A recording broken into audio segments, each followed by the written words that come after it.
Hello guys, आज मैं आपको एक ऐसे सनातनी सन्यासी के बारे में बताऊंगी जिनको शस्त्र ज्ञान के लिए एक औरत ने चुनौती दी थी। हेलो गाइस, मैं आप सभी का अपने यूट्यूब चैनल पर स्वागत करती हूँ। आदि शंकराचार्य एक बार व्यक्ति के साथ शास्त्रार्थ में उतरे और जीत गए।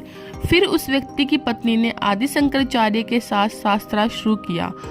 तर्क के मामले में आदि शंकराचार्य जी का स्तर बहुत ऊंचा था और ऐसे विद्वान के साथ आप आसानी से तर्क नहीं कर सकते। तो उसने ऐसे बात की, आपने मेरे पति को हराया है पर वे पूर्ण नहीं हैं। हम दोनों एक पूर्ण भाग के दो आधे भाग हैं, इसलिए आपको मेरे साथ भी शास्त्रार्थ करना होगा। इस तरह के तर्क को आप यूं ही अनसुना नहीं कर सकते। तो आदि शंकराचार्य का उस स्त्री के साथ शास्त्रार्थ शुरू हुआ। जब उसने देखा कि वो हार रही है तो उसने पति पत्नी से संबंधित एक प्रश्न किया। शंकराचार्य जी जो कुछ कह सकते थे वो उन्होंने कहा, पर वो ज्यादा गहरे विवरण में उतर गई और पूछा, आप अनुभव से क्या जानते हैं?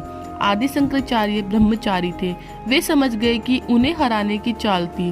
तब वे बोले, ठीक है, हम 1 महीने के लिए रुक जाते हैं। हम 1 महीने बाद यहीं से शुरू करेंगे जहाँ पर हम रुक रहे हैं।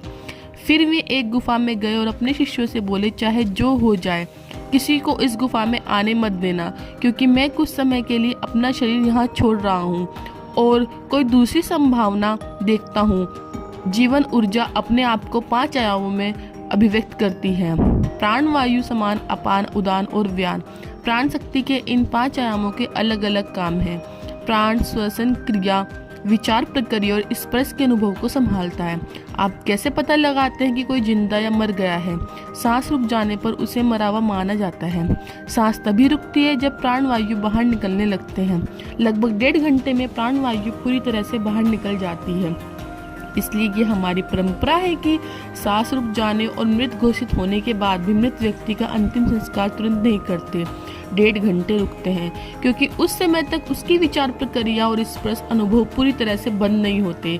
कई प्रकार से वो व्यक्ति अभी भी जीवित है, क्योंकि और इतने समय में उसे चिता की आग का एहसास हो सकता है, क्योंकि प्राणवायु के बाकी आयाम तो भी तो शरीर में है। अंतिम आयाम व्यान 12 से 14 दिनों तक वहीं रह सकता है। शरीर का टिके रहना और एक रूप में रहना व्यान की वजह से होता है। जब आदि शंकराचार्य अपने शरीर से बाहर निकले तो उन्होंने अपने व्यान को प्रणाली में ही रहने दिया, क्योंकि शरीर को उसके सही रूप में रखना जरूरी था।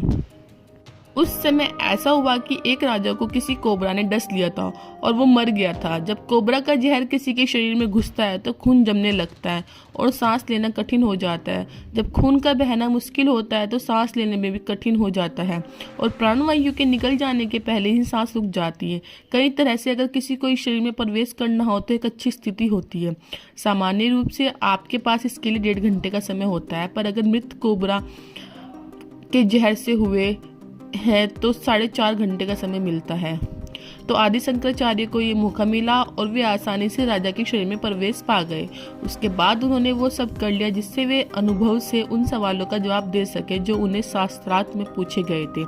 राजा के कुछ नजदीकी बुद्धिमान लोग थे जिनके ध्यान में ये बात आ गई कि उस आदमी को उन्होंने मृत घोषित किया था वो अचानक ही बहुत सारी ऊर्जा के साथ उठ बैठा था, पर उसका व्यवहार पहले जैसा नहीं था।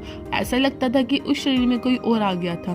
तो उन्होंने सारे सैनिकों को भेजा शहर में कि अगर कहीं भी कोई भी मृत शरीर दिखे तो उसे तुरंत जला दे, जिससे अगर उस जीव ने जिसका वो शरीर था राजा के शरीर में प्रवेश किया तो वो राजा के शरीर को छोड़कर वापस न जा सके, क्योंकि अब राजा तो जीवित हो गए हैं, भले ही वह कोई दूसरा आदमी है।